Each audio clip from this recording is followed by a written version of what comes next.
पूरे देश में कास्ट एट्रोसिटी की खबर लगातार आपको सोशल मीडिया पर देखने को मिलता है। स्थिति ये हो गई है कि बहुजन समाज के डॉक्टर सुरक्षित नहीं हैं, बहुजन समाज का जीता हुआ प्रतिनिधि सुरक्षित नहीं है। यूपी के 2 मामले हैं। आगरा में एक डॉक्टर जो कि बहुजन समाज की योगिता गौतम, जिनको अपहरण किया जाता है, उसके बाद गोली मार दी जाती है। यूपी में ही एक जीते हुए सरपंच को घर में घुसकर गोली मार दी जाती है और कहा जाता है कि लाश उठा के ले जाइए। मेरे साथ दिल्ली के सोशल जस्टिस मंत्री राजेंद्र पाल गौतम जी हैं, जो लगातार देश भर में हो रहे तमाम अत्याचारों, चाहे वो कास्ट एट्रोसिटी हो, चाहे अधिकार का मामला हो, जो बहुजन समाज के अधिकार है, जो SC ST OBC माइनॉरिटी के अधिकार हैं, उसके लिए लगातार, चूँकि वो देश की राजधानी दिल्ली में मंत्री हैं, तो वो अपनी जिम्मेदारी को भी समझते हैं और लगातार, चाहे सोशल मीडिया हो या टीवी हो, अखबार हो, उसको समझ रहे हैं, बूझ रहे हैं और उस पर बात भी कर रहे हैं और कोशिश कर रहे हैं कि देश भर में क्या चल रहा है उस पर नज़र बनाए रखें और सॉल्यूशन क्या है, इसी पर बात करेंगे। सर, क्या लग रहा है सर, अब तो बहुजन समाज की डॉक्टर भी सुरक्षित नहीं है। पहले पायल तडवी, उनको सुसाइड करना पड़ता है, रोहित वेमुला, और अब तो उठा के गोली मार दी जा रही है। अपहरण किया जाता है, गोली मार दी जाती है। मुझे ये लगता है कि योगी जी को पहले तो इस्तीफ़ा देना चाहिए कि उनकी बस के यूपी को चलाना नहीं है। योगी जी इस काबिल नहीं है कि यूपी के प्रशासन को चला पाएँ। जिस तरह की घटनाएं लगातार एक के बाद एक यूपी में जब से योगी जी आए तब से देखने को आ रही हैं और निरंतर हत्याएं बढ़ती जा रही हैं। कभी हत्याएं क्लैसेस में होती हैं, कभी समाज के बीच में होती हैं और कभी फिर उसको पुलिस के माध्यम से होती हैं। तो इतनी हत्याएं यूपी के अंदर हो रही हैं, ऐसा लगता है जैसे यूपी में जंगल राज है, यूपी में कोई कानून व्यवस्था नहीं है और यूपी के मुख्यमंत्री जी के हाथ से पूरी तरह प्रशासन निकल चुका है और वो उसको कंट्रोल नहीं कर पा रहे हैं। तो पहले तो उनको इस्तीफ़ा देना चाहिए। दूसरी बात, जो लोग भी हत्या में शामिल हैं, इस केस में ये लड़का शामिल है जिसने हत्या की है या और कोई शामिल है, इन्वेस्टिगेशन से पता लगे कि और भी शामिल है क्या कोई, ऐसे लोगों को ना केवल गिरफ्तार किया जाए, गिरफ्तार वो हुआ है लेकिन और भी कोई ने मदद की है तो वो भी खुल के इन्वेस्टिगेशन से आना चाहिए। साथ ही साथ ऐसे केसेस की फास्ट ट्रैक कोर्ट में विदिन 6 मंथ ऐसे केस को डिस्पोजल होना चाहिए और 1.5 महीने के अंदर इसकी चार्जशीट दाखिल होनी चाहिए, ताकि इस केस में इस लड़के को या इसके जो सहयोगी जिसने मदद की होगी, ऐसे लोगों को सज़ा हो सके और दूसरे लोगों को ये मैसेज जाना चाहिए कि अगर आप गलत करेंगे तो आपको सज़ा भुगतनी पड़ेगी। ऐसे लोगों को एक लेसन ऐसे लोगों के लिए देना ज़रूरी है। इसके साथ साथ मैं ये भी कहना चाहता हूँ कि उत्तर प्रदेश एक मिनी इंडिया के हम उसको कह सकते हैं और उत्तर प्रदेश से जो घटनाएं जिस तरह की चलती हैं पूरे देश में उसको कई बार अनुकरण होता है। लेकिन हम देख रहे हैं कि जहाँ जहाँ भारतीय जनता पार्टी की सरकारें हैं, चाहे वो उत्तर प्रदेश हो, चाहे वो मध्य प्रदेश हो, चाहे गुजरात हो, इन राज्यों में कंपैरेटिवली अदर स्टेट्स के बहुत ज़्यादा हमारे दलितों पे, पिछड़ों पे, आदिवासियों पे, माइनॉरिटीज़ पे लगातार जुल्म हो रहे हैं। और यूपी में तो इन कम्युनिटी के साथ साथ अब ब्राह्मणों की भी हत्याएं काफ़ी मात्रा में देखने में आ रही हैं। तो मैं समझता हूँ कि योगी जी को पहले तो इस्तीफ़ा देना चाहिए और दूसरा, ऐसे जितने भी केसेस आ रहे हैं उसमें इन्वेस्टिगेशन टाइम बाउंड मैनर में होना चाहिए और फास्ट ट्रैक कोर्ट गठित करके ऐसे केसेस में 6 महीने के अंदर ऐसे लोगों को कन्विक्शन हो और उनको सेंटेंस हो के उनको जेल में अपने जीवन भर सज़ा भुगतनी पड़े, ताकि इस तरह की घटना करने से पहले कोई भी रुके। सर, क्या कहेंगे, आपके मेंबर ऑफ पार्लियामेंट है संजय सिंह, उन पर भी FIR हो रहा है, पत्रकारों पर उठाया जा रहा है, नमक रोटी की खबर दिखाने वाले, तो सबसे ज़्यादा FIR पत्रकार, नेता, एक्टिविस्ट पर हो रहा है, लेकिन गुंडे सरेआम बह रहे हैं। तो क्या लग रहा है, पॉलिटिकल एजेंडा है? और आप क्या राय देंगे उन तमाम बहुजन समाज के युवाओं को, क्योंकि आपको लंबा अनुभव रहा है, आप समता सैनिक दल में रहे हैं, बहुजन आंदोलन को आपने देखा है, चाहे बुद्ध को लेकर आंदोलन हो और तमाम अधिकार को लेकर अम्बेडकरी आंदोलन हो, आजकल जिस तरह से गिरफ्तारियां हो रही है, क्या सलाह देंगे, क्या सुझाव देंगे तमाम लोगों को जो इस तरह के हालात से जूझ रहे हैं या जो सोशल मीडिया पर हैं?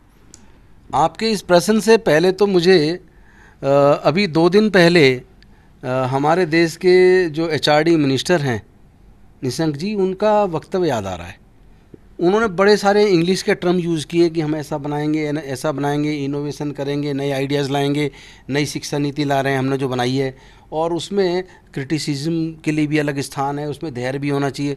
लेकिन यहाँ तो ये देखने में आ रहा है पूरे देश के अंदर जो भी क्रिटिसिज्म करता है, यानी डिसेंट ओपिनियन के लिए तो आपके यहाँ जगह ही नहीं है।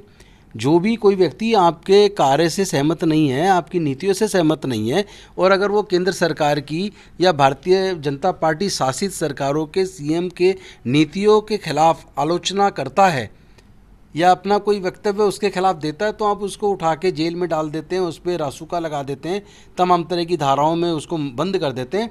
तो देखा जाए तो ये संविधान पे हमला है, ये एक तरीके से फंडामेंटल राइट्स का इन्फ्रिंजमेंट है, उनका वॉयलेशन है। फंडामेंटल राइट है कि आप स्पीच एंड एक्सप्रेशन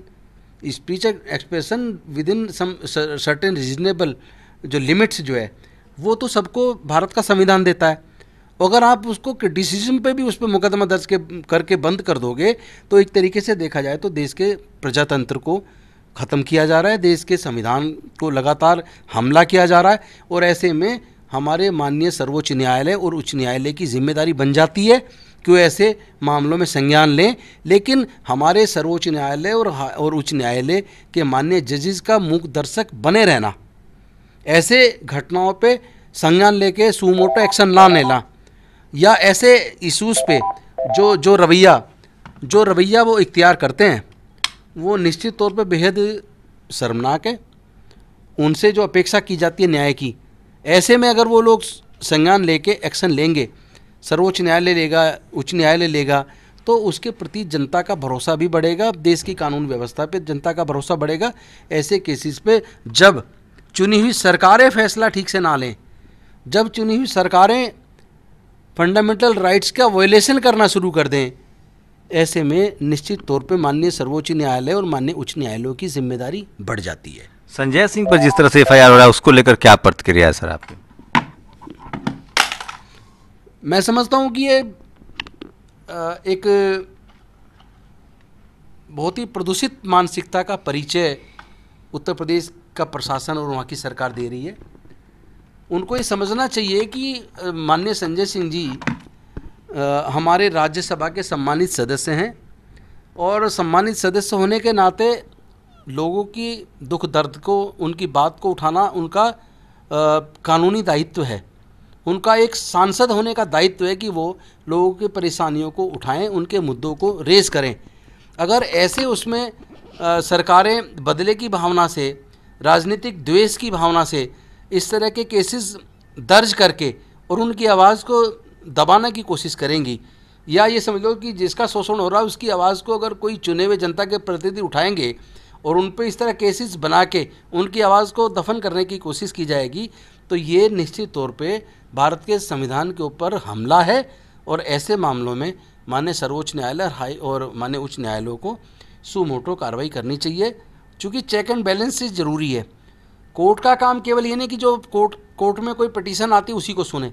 कोर्ट का काम ये भी है कि कोई सरकार कहीं संविधान के खिलाफ जाके कोई कार्रवाई तो नहीं कर रही है, उसमें उनको जो दायित्व माननीय सर्वोच्च न्यायालय या माननीय उच्च न्यायालय का बनता है, उनको ऐसे मामलों पे तुरंत एक्शन लेना चाहिए। सर, सोशल मीडिया में युवा जो है वो बहुजन आंदोलन से बहुत जुड़ रहे हैं, अम्बेडकरी आंदोलन से जुड़ रहे हैं, लेकिन उन लोग की गिरफ्तारी, और उनको क्या सलाह देंगे, क्या एहतियात बरते, कैसे वो आंदोलन को आगे बढ़ाएं, क्योंकि आपका लंबा अनुभव रहा है आंदोलन को लेकर? मैं समझता हूँ रास्ता हमें डॉक्टर बाबा साहेब अम्बेडकर बता के भी गए और भारतीय संविधान के तहत रास्ता देकर दिखा कर भी गए। हमें अपने बुद्धि से, विवेक से, अपने ज्ञान से जितना भी देश में बहुजन है, जितना भी देश के अंदर शोषित और उपेक्षित वर्ग है, वो एससी हो, एसटी हो, ओबीसी हो या अल्पसंख्यक हो या अन्य गरीब किसी भी जाति धर्म का जिनका शोषण हो रहा है, ऐसे लोगों को एकजुट करके इस बात का एहसास कराने की ज़रूरत है कि उनका शोषण इसलिए हो रहा है क्योंकि आप उस ताकत को ताकत देने मिलोगे जो आपका शोषण कर रही है। आप उस लाठी को तेल पिला रहे हो जो आपके सर पे पड़ रही है। तो मैं ये कहना चाहता हूँ अपने लोगों से, अपने पूरे बहुजन समाज से जुड़े हुए लोगों को जागरूक करने की ज़रूरत है कि वो उस लाठी को तेल ना पिलाए जो लाठी हमारे ही सर पे पड़ रही है, हमारे ही सर को फोड़ रही है। आप उसको छोड़ दो। आप ऐसी पॉलिटिकल पार्टीज़ को, ऐसे लोगों को छोड़ दो जो आपका शोषण कर रही हैं, और आप बहुजन मूवमेंट को तैयार करो, उनकी आवाज़ को बुलंद करो। अदरवाइज़ आप अगर भारतीय जनता पार्टी शासित राज्यों में ये सब हो रहा है और वहीं पे वोट के रूप में आप उनको वोट दे रहे हो, तो फिर आप न्याय की उम्मीद किससे करोगे? जिसको वोट दिया वो तो अन्याय कर रहा है, तो उससे उसको वोट ना दे के उसको सत्ता से बाहर का रास्ता दिखाओ ना। और संविधान वो आपको अधिकार दे रहा है, वोट का अधिकार बाबा साहब ने दिया है, 1 मैन 1 वोट 1 वोट 1 वैल्यू। लेकिन आप अपनी वोट की वैल्यू को अगर नहीं समझेंगे और अपनी वोट को अगर फ्री में दे देंगे या किसी लालच में, एक शराब की एक बोतल में, पुव्वे में या पैसे में या किसी दबाव में, अगर आप अपनी वोट को ट्रांसफ़र करके ऐसे लोगों के हाथ में सत्ता सौंप देंगे जो लोग आपका शोषण कर रहे हैं, जो आपकी हत्या कर रहे हैं, आपकी बलात्कार कर रहे हैं, आपको घरों को जला रहे हैं और लगातार आपके हक को मारने का काम कर रहे हैं, तो फिर आप कभी भी आज़ाद नहीं हो सकते। आप लोग कभी भी फिर अपने अधिकारों को सुरक्षित नहीं रख सकते। सर, एक आखिरी सवाल, आपकी पार्टी उत्तराखंड हो या यूपी हो, बिहार हो, इन तमाम जगह पे कोशिश कर रही है और वहाँ वो अपना प्रसार कर रहे हैं। आप बड़े चेहरा हैं, दिल्ली में दूसरी बार आप मंत्री बने हैं, दूसरी बार विधायक जीत के आए हैं बड़े मार्जिन से। आपकी क्या जिम्मेदारी है? क्या आपको भी कोई बड़ी जिम्मेदारी दी जा रही है? आप क्या देश नेशन वाइड कुछ सोच रहे हैं? निश्चित तौर पे पूरे देश में आम आदमी पार्टी की आज ज़रूरत है, क्योंकि जो आम जनता के भलाई के लिए जो कदम दिल्ली की सरकार ने उठाए, पूरे दुनिया को कोरोना को कैसे कंट्रोल करना, इसका रास्ता दिल्ली मॉडल ने दिखाया। कोई भी अमीर हो या गरीब हो, शिक्षा अच्छी किसको नहीं चाहिए? अमीर हो या गरीब हो, किसको अच्छी स्वास्थ्य सेवाएं नहीं चाहिए? अच्छे शिक्षा, अच्छी स्वास्थ्य सेवाएं देके दिल्ली सरकार ने दिल्ली का एक नया मॉडल अरविंद केजरीवाल जी ने दिया है। इस दिल्ली मॉडल को पूरे देश को अडॉप्ट करना चाहिए। अगर सबके फ़ायदे का है तो हम दिल्ली मॉडल को पूरे देश को बताएंगे, पूरे देश की जनता को बताएंगे, सारे राज्यों में जाएंगे, जहाँ जहाँ पार्टी आगे मन बनाएगी चुनाव का, वहाँ सब जगह जाके हम अपना आम आदमी पार्टी का कैडर तैयार करेंगे और मजबूती के साथ दिल्ली मॉडल को वहाँ पे प्रचार प्रसार करके उसको स्थापित करेंगे। और अभी जो हमने फैसला लिया पार्टी ने कि हम लोग गोवा और पंजाब के साथ साथ उत्तराखंड का चुनाव इस बार हम लोग लड़ेंगे 2022 में, तो उसकी तैयारी हमने शुरू कर दी है। और पार्टी मुझे पूरे देश में जहाँ भी मुझे भेजेगी, निश्चित तौर पे मैं अपनी पार्टी को मजबूत करने के लिए, और ये जो शिक्षा और स्वास्थ्य का मॉडल दिल्ली से शुरू हुआ, या जिस तरह दिल्ली ने जय भीम मुख्यमंत्री प्रतिभा विकास योजना बना के गरीब से गरीब बच्चे को आईएएस का सपना पूरा करने का मौका दिया, डॉक्टर इंजीनियर बनने का सपना पूरा करने का मौका दिया, इसको पूरे देश में लेके हम जाएंगे और पूरे देश में अपने उपेक्षित वर्ग को, दलित वर्ग को, पिछड़े वर्ग को एकजुट करके और ऐसे लोगों को सत्ता से बेदखल करने का काम करेंगे जो कमज़ोर को सता रहे हैं, जो हमारे लोगों को शोषण कर रहे हैं, उनके हक अधिकारों को मार रहे हैं। सफाई कर्मचारियों को लेकर आपकी बड़ी प्रायोरिटी रहती है, उनकी लगातार मौतें होती रहती हैं दिल्ली से लेकर तमाम बड़े शहरों में। क्या लगता है सर, उसको लेकर भी कुछ करने की ज़रूरत है? क्योंकि वो एक तरह का अपराध ही है आज के समय में और हर साल हज़ारों मौतें हो रही हैं। सबसे पहले तो मैं आज इस बात को बड़े खुशी के साथ, फ़ख्र के साथ आपको शेयर कर रहा हूँ कि 2017 में मई में जब मैंने ओथ ली थी तो तुरंत सीवर में डेथ के मामले 1.5 महीने के अंदर हुए, जिसमें 11 लोगों की जान गई। उस वक्त हमने संकल्प किया कि हम दिल्ली में सीवर में डेथ नहीं होने देंगे, और आज मुझे फ़ख्र है कि हमने 200 दलित परिवारों को सीवर सफाई का ठेका, 207 साल का ठेका दिया, उनको सरकार की गारंटी में मशीनें खरीदवाई और आज वो लोग ठेकेदार बन गए, एंटरप्रेन्योर बन गए। उनकी गाड़ियाँ पूरे दिल्ली के अंदर सीवर क्लीनिंग कर रही हैं, सीवर के अंदर ब्लॉकेज की शिकायतें कम हो गई हैं, और इस कोरोना के दौरान में पूरे दिल्ली को सैनिटाइज करने का काम उन्हीं मशीनों से किया गया है। और आज मैं बड़े फ़ख्र के साथ आपके साथ शेयर कर रहा हूँ, दिल्ली में तब से उसके बाद एक भी मौत सीवर में नहीं हुई है। 2017 से उस घटना के बाद से, उसके बाद जो घटनाएं घटी हैं उनमें भी कमी आई है, लेकिन वो घटनाएं प्राइवेट बिल्डिंग्स में, सेप्टिक टैंक्स में, मॉल्स में, ऐसी जगह घटी हैं। उसके लिए भी दिल्ली की सरकार ने योजना बनाई है। माननीय अरविंद केजरीवाल जी ने उस पर निर्णय लिया कि अब कोई भी प्राइवेट ठेकेदार को बुला के सेप्टिक टैंक साफ़ नहीं कराए, ये दिल्ली जल बोर्ड कराएगा। आप दिल्ली जल बोर्ड से संपर्क करें ताकि हम इस तरह की मौतों को रोक सकें। और उसके बाद से उस तरह की घटनाएं रुक गई हैं। और इस मॉडल को पूरे देश में ले जाने के लिए दिल्ली मॉडल केवल हेल्थ एजुकेशन का मॉडल नहीं है, बल्कि दिल्ली का मॉडल है जिसने दलित समाज को सीवर सफाई की मशीनों का ठेकेदार बना के और दिल्ली में सीवर डेथ को रोक दिया है। तो इस मॉडल को पूरे देश में लेके जाने की ज़रूरत है।